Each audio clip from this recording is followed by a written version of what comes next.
बड़े दिल के। बात कई वर्ष पहले की है। हमारा तबादला एक छोटे शहर में हो गया था। घर अच्छा मिल गया था। कॉलोनी वासियों से पता लगा कि एक लड़का दूध देने आता है। उसका नाम छोटे लाल था। सब उसे छोटू ही बोलते थे। हमारे यहाँ भी वही दूध देने आने लगा। छोटू 12-13 साल का। सर्दी हो या गर्मी या बरसात, वह बिना नागा किए ठीक सुबह 8 बजे मेरे दरवाजे पर आ जाता। रोज रोज देखने से एक अपनापन हो गया था उससे। कभी कभी मैं चाय बना देती तो उसे भी नाश्ता करने के लिए दे देती। बात ही बात में उसने बताया कि वह पास ही के एक गांव से आता है जो हाईवे से 8 किलोमीटर अंदर कच्ची सड़क पर है। 5-6 गाय भैंसे हैं उन्हें का दूध बेचकर घर का खर्चा चलता है। पिताजी बीमार रहते हैं। माँ सब्जी बेचती है। एक बड़ी बहन है, उसकी शादी करनी है। छोटी बहन को पढ़ाना है। दीदी जी, आपके बच्चे नहीं दिखते? उसने पूछा। मैंने कहा, है ना, 2 बच्चे हैं। जब तुम आते हो तो वे स्कूल चले जाते हैं। शनिवार रविवार को सोए रहते हैं। मैंने झेपते हुए कहा, तुम्हारी उम्र के ही हैं। दीदी, मैं तो अनपढ़ हूँ, पर बहन को पढ़ाना चाहता हूँ। छोटे से बच्चे ने कितनी जिम्मेदारी ले रखी है। छोटू बहुत मेहनती बच्चा था।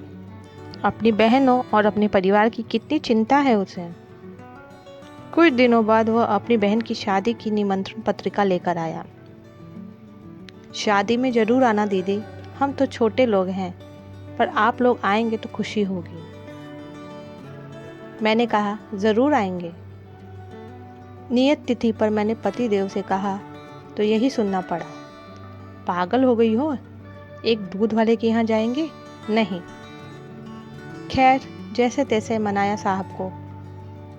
हम बच्चों के साथ कार में चल पड़े। कच्ची सड़क, गड्ढे ही गड्ढे। साहब का बड़बड़ाना जारी ही था। पर मैं सोच रही थी, वह बच्चा छोटू भी तो साइकिल से रोज इसी सड़क से आता है दूध बेचने, बेचारा।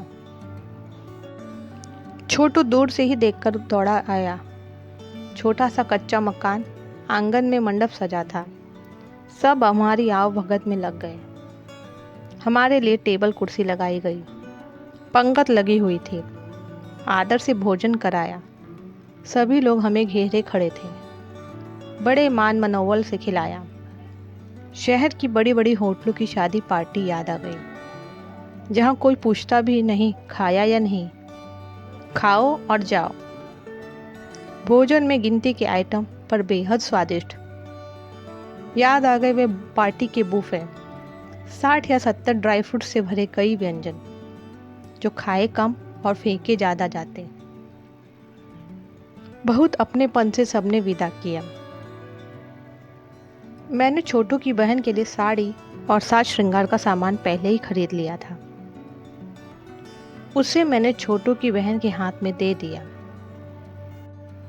और छोटू के हाथ में 5,000 रुपयों का लिफाफा दे दिया, यही सोचकर कि उसकी कुछ मदद हो जाएगी। हम तो गदगद हो गए। छोटे लोग दिल से बड़े होते हैं, दिखावा नहीं करते। आज भी मैं किसी की शादी पार्टी में जाती हूँ तो छोटू की बहन की शादी की याद आ जाती है।